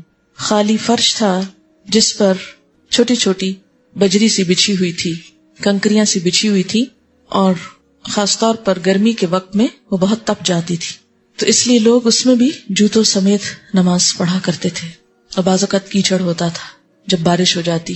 تو اس سے آپ اندازہ لگائیں کہ اگر جذبے ہوں، ایمان ہو، تو جگہوں سے کوئی فرق نہیں پڑتا، انسان بہترین سے بہترین کام بھی کر جاتا ہے. اور جب ایمان کمزور ہو جاتا ہے تو ہر چیز ہی کمزور پڑ جاتی. بہرحال آپ صلی اللہ علیہ وسلم نے نماز کی حالت میں جوتے اتارے تھے، اور صحابہ کرام نے جیسے دیکھا، مثلا آپ چونکہ لیڈ کر رہے تھے پریئر کو، تو جب آپ نے اتارے تو پہلی صف نے اتارے تو پچھلی نے اس کو دیکھ کے، اس کے بعد اس کو دیکھ کر، اور یہ سوچ کر کہ اگر اگلے لوگ کوئی کام کر رہے ہیں تو وہ اسی لیے کر رہے ہیں کہ آگے ہوا ہے، کیونکہ ہر صف دوسرے کو دیکھ کر اپنا ایک طرح سے امام کو فالو کرتی. ڈائریکٹ تو پچھلی صف امام کو نہیں دیکھ سکتی، اور خصوصاً اگر کوئی جوتے اتارنے کا کام ہو رہا ہو تو نیچے پاؤں کے پاس ہوگا تو مشکل ہے. تو اس سے آپ اندازہ لگا سکتے ہیں کہ انہوں نے نماز کی حالت میں ایسا کیا تو نہ حکمت جاننے کا وقت تھا، اور نہ ہی کوئی آرگیومنٹ کا، اور نہ ہی اس بات سے کوئی غرض کہ بیچ نماز کے ایسا کیوں ہو رہا ہے. انہیں تو غرض صرف اس سے تھی کہ نبی صلی اللہ علیہ وسلم نے ایک کام کیا تو ہمیں بھی کر لینا ہے. لیکن ہم لوگوں کا حال کیا ہے کہ دین کے معاملے میں ہر بات پہ جب تک مطمئن نہ ہو آگے نہیں بڑھتے، اور بلکہ مطمئن ہو بھی جائیں تو کوئی تعویل کر کے ٹال دیتے ہیں. حیرت کی بات ہے کہ اس کے باوجود حب رسول کے دعوے بہت کرتے ہیں. ان ابی رافع قال استخلف مروان ابا هريرة على المدينة وخرج الى مكة فصلى لنا ابو هريرة الجمعة فقرأ بعد سورة الجمعة في الركعة الآخرة اذا جاءك المنافقون قال فأدركت ابا هريرة حين انصرف فقلت له انك قرأت بسورتين كان علي بن ابي طالب يقرأ بهما بالكوفة فقال ابو هريرة اني سمعت رسول الله صلى الله عليه وسلم يقرأ بهما یوم الجمعہ، رواہ مسلم. حضرت ابو رافع رضی اللہ تعالی عنہ فرماتے ہیں کہ مروان نے حضرت ابو ہریرہ کو مدینہ کا قائم مقام گورنر بنایا اور خود کسی کام سے مکہ چلے گئے. اسی دوران حضرت ابو ہریرہ نے جمعہ کی نماز پڑھائی، پہلی رکعت میں سورۃ جمعہ اور دوسری رکعت میں سورۃ منافقون تلاوت کی. حضرت ابو رافع کہتے ہیں کہ میں نماز کے بعد حضرت ابو ہریرہ سے ملا اور عرض کیا آپ نے وہی صورتیں تلاوت فرمائی جو حضرت علی رضی اللہ تعالی عنہ اپنے عہد خلافت میں کوفہ میں پڑھا کرتے تھے. حضرت ابو ہریرہ رضی اللہ تعالیٰ عنہ نے فرمایا میں نے رسول اللہ صلی اللہ علیہ وسلم کو یہ دونوں صورتیں نماز جمعہ میں پڑھتے سنا ہے، اسی لیے میں نے پڑھی ہیں. ادھر حضرت علی رضی اللہ تعالیٰ عنہ کیوں پڑھ رہے تھے؟ اس لیے کہ انہوں نے بھی حضور صلی اللہ علیہ وسلم کو یہ کرتے دیکھا. عن نافع قال سمع ابن عمر مزمارا قال فوضع اصبعيه على اذنيه ونأى عن الطريق وقال لي يا نافع هل تسمع شيئا قال فقلت لا قال فرفع اصبعيه من اذنيه وقال كنت مع النبي صلى الله عليه وسلم فسمع مثل هذا فصنع مثل ذلك قال نافع فكنت إذ ذاك صغيرا رواہ ابو داود صحیح۔ حضرت نافع رحمہ اللہ کہتے ہیں کہ حضرت عبداللہ بن عمر رضی اللہ تعالی عنہما نے بانسری کی آواز سنی تو اپنی دونوں انگلیاں کانوں میں ٹھونس لیں اور راستے کی دوسری سمت کافی دور نکل گئے اور مجھ سے پوچھا اے نافع کیا کچھ سن رہے ہو؟ میں نے عرض کیا نہیں۔ تب انہوں نے اپنی انگلیاں کانوں سے نکالی اور فرمایا میں رسول اللہ صلی اللہ علیہ وسلم کے ساتھ تھا، رسول اللہ صلی اللہ علیہ وسلم نے بنسری کی آواز سنی اور ایسے ہی کیا، یعنی جیسے میں نے کیا۔ تو انہوں نے اپنے عمل کو کس کے تابع کیا؟ حضور صلی اللہ علیہ وسلم کے۔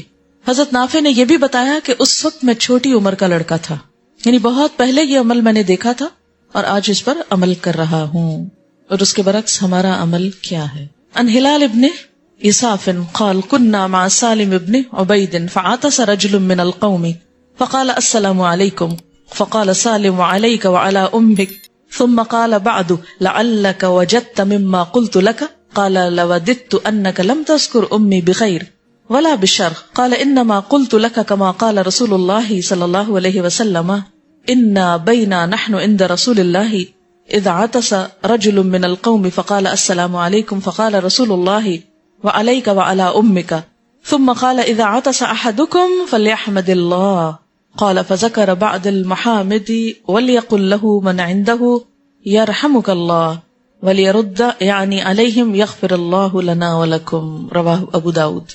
حضرت ہلال بن اساف رضی اللہ عنہ کہتے ہیں کہ ہم سالم بن عبید کے پاس تھے کہ ایک آدمی نے چھینک ماری اور کہا السلام علیکم۔ حضرت سالم نے اس کے جواب میں کہا وعلیک وعلی امک، یعنی تجھ پر اور تیری ماں پر بھی سلام۔ پھر کہا جو میں نے کہا ہے شاید اس پر تجھے ناگواری محسوس ہوئی ہے۔ آدمی نے جواب میں کہا میری خواہش تھی کہ تم میری ماں کا اچھے الفاظ میں تذکرہ کرتے نہ کہ برے الفاظ سے۔ تو حضرت سالم نے کہا سنو میں نے یہ جواب اس لیے دیا کہ ہم نبی صلی اللہ علیہ وسلم کی خدمت میں حاضر تھے کہ ایک آدمی نے چھینک ماری اور السلام علیکم کہا، تو اس کے جواب میں نبی صلی اللہ علیہ وسلم نے بھی یہی جواب دیا تھا وعلیک وعلی امک، لہٰذا میں نے بھی ویسے ہی کہا ہے۔ اور پھر نبی صلی اللہ علیہ وسلم نے اسے بتایا جب چھینک مارو تو الحمدللہ کہو۔ راوی کہتا ہے کہ آپ نے بعض دیگر حمد کے کلمات کا ذکر بھی کیا اور پھر آپ نے فرمایا چھینکنے والے کے پاس جو شخص موجود ہو اسے یرحمک اللہ کہنا چاہیے اور چھینکنے والے کو پھر یغفر اللہ لنا ولکم کہنا چاہیے۔ یہ سنت ہے۔ تو اس سے کیا پتہ چلتا ہے کہ بعض اوقات آپ کی تعلیم دینے کا طریقہ کیا تھا کہ دوسرے کو جھنجھوڑ ڈالتے تھے، یعنی ایک شخص نے آپ کی مجلس میں کیا کیا، چھینک مارنے کے بعد السلام علیکم کہا، تو آپ نے اس کو نارمل طریقے سے جواب نہیں دیا بلکہ کیا کہا وعلیک وعلی امک۔ اور ایسا کہنا یعنی ایسے موقع پر ماں کا ذکر کرنا کیا معنی رکھتا تھا کہ جس نے تیری تربیت کی ہے اور تجھے یہ بھی نہیں سکھایا۔ تو ہوتا ہی ہے نا کہ جب انسان کو غلطی کرتا ہے تو فوراً ماں پکڑی جاتی ہے، لیکن آپ نے بہت آسان الفاظ میں سلام کا ایک طرح سے جواب بھی ہے اور ایک تعلیم بھی ہے اور ایک گہرے معنی بھی رکھتا ہے، اور پھر آپ نے اصل طریقہ سکھایا کہ چھینک کے بعد کیا ہو الحمدللہ کہنا چاہیے۔ اب آپ دیکھیے کہ السلام علیکم کا کیا معنی ہے، تم پر سلام ہو، اور الحمدللہ کا معنی ہے سب شکر اللہ کے لیے۔ اب دیکھیے کہ دین میں کتنی سینس ہے۔ آپ کو معلوم ہے کہ جب انسان چھینکتا ہے تو اس وقت کیا ہوتا ہے، چند سیکنڈز کے لیے اس کا ہارٹ جو ہے وہ کام کرنا بند کر دے، ایک طرح سے رک جاتا ہے، اور جب وہ چھینک چکتا ہے تو دوبارہ شروع ہوتا ہے۔ تو اس موقع پہ کیا کہنا چاہیے، الحمدللہ، اللہ کا شکر ہے جس نے دوبارہ ایک طرح سے زندگی دی۔ اور اگر اس موقع پر آپ منع نہ کرتے اور توجہ نہ دلاتے اور سلام کو باقی رہنے دیتے تو آپ دیکھیے کہ آج جب یہ بات پروو ہوئی اور الحمدللہ کا ایک سینس بنتا ہے، حالانکہ السلام علیکم میں بھی ایک لاجک ہے کہ تھوڑی دیر کے لیے میں تم سے غائب ہو گیا اور پھر اب میں تم کو سلام کر رہا ہوں، لیکن یہ سینس اس طرح نہیں جس طرح الحمدللہ میں ہے۔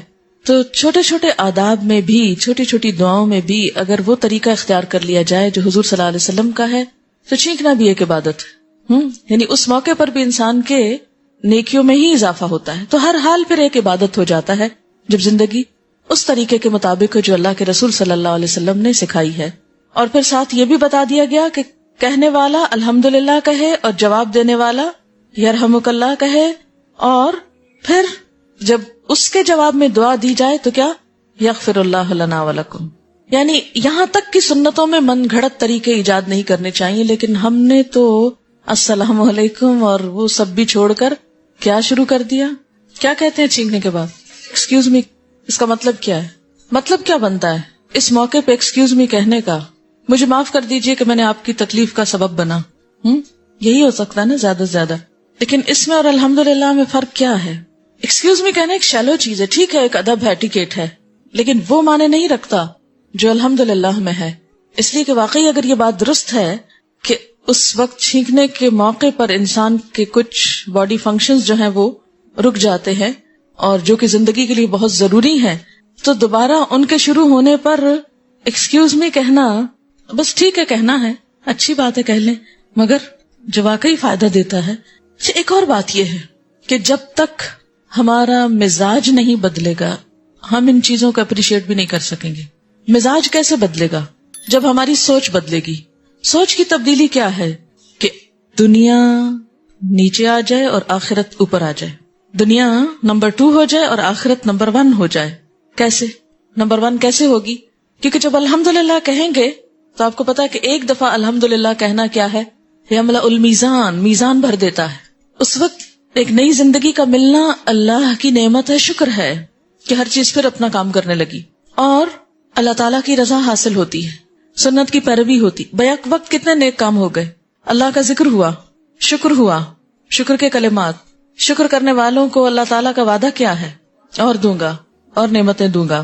الحمدللہ کہنا اتنی بھاری نیکی کی میزان بھر دیتا ہے. یہ موقع بھی عبادت کا موقع بن گیا. اور اس کے علاوہ اور کیا ہوا؟ آخرت میں یہ ساری چیزیں فائدہ مند ہوئیں. اس کے برعکس جب تک دنیا ہماری پرائرٹی ہے تو ہمیں مزہ کس میں آئے گا؟ ایکسکیوز می میں. ہم اس کو پریفر کریں گے اور اس پہ فخر کریں گے اور اس کو بہت کانفیڈنٹلی کہیں گے، اور الحمدللہ کہنے میں ہم کو شرم آتی رہے گی. کہیں گے بھی تو دل میں آہستہ سے کہ کسی نے سن لیا تو کہیں دیکھا ملانی ہو گئی. اب چھینک پہ بھی الحمدللہ کہا جا رہا ہے. تو آپ دیکھیں کہ ہمیں کب تک شرم آتی رہے گی لوگوں سے؟ جب تک دنیا ہماری پرائرٹی رہے گی. جب آخرت ہو جائے گی اور آخرت کے معاملے میں تھوڑے سے ہم سمجھدار ہو جائیں گے، آخرت کے فائدے ڈھونڈنے لگیں گے، تو ہمیں کہیں بھی شرم نہیں آئے گی. ہم لوگوں کی خاطر اپنا نقصان کریں، اپنی آخرت برباد کریں؟ نہیں، ہمیں تو ایک ایک منٹ سے فائدہ اٹھانا ہے. دنیا کے لیے کام کرنے والے ایک ایک منٹ کو قیمتی سمجھتے ہیں. آپ کو پتا ہے کہ ٹیلی ویژن پر چند سیکنڈز کا اشتہار کتنے پیسے یہ جو پرائم ٹائم پہ ایڈ آتی ہے اس میں 10 سیکنڈ 15 سیکنڈ کے لیے تھاؤزینڈز میں آتا ہے اشتہار. تو اتنا قیمتی ہے 10 سیکنڈز، اتنے قیمتی ہیں اس اسکرین پر. ہم ہر وقت کتنے سیکنڈز گنواتے رہتے ہیں اور کتنے ہی نیکی کے موقع گنواتے رہتے ہیں. حدیث پاک میں آتا ہے لا تحتقرن من المعروف شیئا، نیکی کے کسی بھی کام کو حقیر مت سمجھو، چھوٹا نہ سمجھو. چھوٹی سی نیکی بھی چھوٹی نہیں، قیامت کے دن تو ذرے کے برابر بھی. من یعمل مثقال ذرۃ خیرا یرہ، ذرہ بھی نیکی کا کوئی کرے گا تو اس کو بھی دیکھے گا وہاں جا کر. کہاں یہ کہ ہم بے شمار دفعہ ایسی ہی نیکی کے موقع کو گنوا دیں؟ ہرگز نہیں. اور آپ دیکھیے کہ اگر ہم سارے لوگوں کی نگاہ میں بھی پسندیدہ ہو جائیں نا، کچھ کہہ کے، کوئی دنیا والوں کے ایٹیکیٹس اختیار کر کے، تو پھر کمپیئر کریں کہ اس وقت اللہ کا مطالبہ مجھ سے کیا تھا، اللہ تعالیٰ کیا چاہتے ہیں اور یہ کیا چاہتے ہیں. جو بڑا ہے اس کی مان لیں تو ہوگا کیا؟ جس کے لیے جو بڑا ہوگا وہ اسی کو خوش کرے گا. لکھ لیجئے اس جملے کو، میرے لیے جو بڑا ہوگا میں اسی کو خوش کروں گی. اگر لوگ بڑے ہیں تو لوگوں کو خوش کرنے کے کام کروں گی اللہ کے مقابلے پر، اور اگر اللہ بڑا ہے تو اس کو خوش کرنے کے کام کروں گی لوگوں کے مقابلے پر. یہ لوگوں کے مقابلے پر لفظ میں نے اس لیے بولا ہے تاکہ الگ الگ تو دونوں ہی جائز ہیں، لوگوں کو بھی خوش کرنا چاہیے، اللہ کو بھی خوش کرنا چاہیے، لیکن جب دونوں آمنے سامنے آ جائیں، ایک طرف اللہ کی ذات اور ایک طرف لوگ، تو پھر کس کو خوش کرنا ہے؟ پھر اللہ کو خوش کرنا ہے. اچھا، بخاری کی ایک اور روایت میں چھینک کے بارے میں آتا ہے ان اللہ یحب العطاس ویکرہ التصاؤب فاذا عطس فحمد اللہ فحق علی کل مسلم سمعہ ان یشمتہ واما التصاؤب فانما هو من الشیطان فلیردہ ما استطاع فاذا قالها ضحک منہ الشیطان. حضرت ابو ہریرہ سے روایت ہے کہ اللہ تعالیٰ چھینکنے کو پسند کرتے ہیں لیکن جمائی لینے کو، یون کرنے کو ناپسند کرتے ہیں. یعنی اگر کسی کو چھینک آئے تو اللہ تعالیٰ کو برا نہیں لگتا. اور اس میں شاید ایک بات یہ بھی ہے کہ انسان کے بس میں نہیں ہوتا نا چھینکنا. یعنی خود آپ اگر اس وقت چاہیں کہ چھینکیں تو آپ چھینک نہیں سکتے، اور چھینک آ رہی ہو تو بعض اوقات روک نہیں سکتے. ٹھیک، اب آپ دیکھیے کہ جمائی اس کو آپ کنٹرول کر سکتے ہیں اگرچہ وہ بھی غالب آتی ہے انسان پر، اور اگر کنٹرول نہ بھی کر سکے تو ایٹ لیسٹ ہاتھ رکھ کے اپنے آپ کو روک سکتے ہیں، روکنا چاہیے. فرمایا کہ ہر مسلمان پر حق ہے کہ جب انسان چھینک آئے اس کو تو اللہ کی حمد کرے اور جو سنے اس کا جواب دے. وہ امت تصاوب، اور جہاں تک جمائی کا تعلق ہے یون کرنے کا، وہ من الشیطان، شیطان کی طرف سے. فلیردہ، چاہیے کہ انسان روک رکھے اس کو جتنا روک سکے. اور جب انسان جمائی کے ساتھ ہاں کا لفظ بولتا ہے، ہاں ایسے کر کے جو ہاں بولتا ہے نا، تو ضحک منہ الشیطان، شیطان اس شخص پہ خوش ہوتا ہے. یہ شیطان کو خوش کرنے والا کام ہے. کون سا؟ جمائی کے ساتھ آواز بھی نکالنا. اب دیکھیے کہ کتنی چھوٹی چھوٹی چیزوں میں اسلام نے ادب سکھایا ہے. اکثر ایسا ہوتا ہے نا، جب نیند آنے والی ہوتی ہے تو اس وقت انسان جمائی لے رہا ہوتا ہے، جمائی کے ساتھ پھر ہاں شاہ بھی کر لینا. النافع ان رجلا عطس الى جنب ابن عمر فقال الحمد لله والسلام على رسول الله. قال ابن عمر وانا اقول الحمد لله والسلام على رسول الله وليس هكذا علمنا رسول الله صلى الله عليه وسلم. علمنا ان نقول الحمد لله على كل حال. رواه الترمذی. حضرت نافع سے روایت ہے کہ ایک آدمی نے حضرت عبداللہ بن عمر کے پاس چھینک ماری اور کہا الحمدللہ والسلام علی رسول اللہ. حضرت عبداللہ بن عمر نے فرمایا الحمدللہ والسلام علی رسول اللہ تو میں بھی کہتا ہوں، یعنی اس کے کہنے میں کوئی گناہ کی بات نہیں، لیکن رسول اللہ صلی اللہ علیہ وسلم نے ہمیں یوں سکھایا ہے، یعنی چھینکنے کے بعد، کہ ہم الحمدللہ علی کل حال کہیں. لہٰذا جو سنت کا طریقہ وہی کرو. یعنی اگر ویسے کوئی شخص یہ کہتا ہے خطبے میں الحمدللہ والسلام علی رسول اللہ تو کوئی حرج نہیں کہ موقع ہے کہنے کا، لیکن چھینکنے کے بعد یہ موقع نہیں. اس وقت صرف الحمدللہ کہنا ہی کافی ہے. یعنی اپنے پاس سے دین میں اضافے بھی نہیں کرنے چاہیے، کیونکہ اس طرح دین کی اصل شکل مسخ ہو جائے گی اور دین بوجھل ہو جائے گا. جیسے ایک بچی نے چھوٹا سا نوٹ مجھے دیا، وہ کہتی ہے کہ میں کل گھر میں گئی اور میری والدہ نے مجھے کہا کہ آپ کو درود تنجینہ پڑھنا ہے. میں نے ان کو سمجھانے کی کوشش کی لیکن وہ جب نہیں سمجھی تو میں نے ان کے ساتھ پڑھنا شروع کیا. کہتی کہ میں I spent 4 hours from 6 PM to 10 PM reading this 1000 times درود. نتیجہ کیا نکلا کہ میں اپنے اسکول کا بیگ بھی نہ کھول سکی اور کوئی پڑھائی نہ کر سکی، اور آخر میں مجھے فلو بھی ہو گیا، اور اس صبح تک میری حالت خراب تھی کہ میں کوئی اور مفید کام نہیں کر سکی. تو مجھے بتائیں کہ میں کس طرح ریسپیکٹ فلی اپنی والدہ کو ایکسپلین کروں، کیونکہ وہ بہت زیادہ اس پر یقین رکھتی. ہمارے یہ ایک گھر کا معاملہ نہیں ہے، یہ اکثر گھروں کا حال ہے کہ جب کوئی مشکل پیش آتی ہے تو ہم اصل کام کرنے کی بجائے ایسے کام کرتے ہیں کہ جس سے ہمارے فرائض بھی چلے جائیں. بدعت کی ایک ڈیفینیشن ہے اور وہ ہے البدعۃ تمیت السنہ. بدعت سنت کی موت ہے. کیوں؟ اس لیے کہ اس کو ریپلیس کر دیتی ہے نا، سنت کو ہٹا کے ایک نئی چیز. بدعت کیا ہوتی ہے؟ دین میں نئی چیزوں کا داخل کرنا.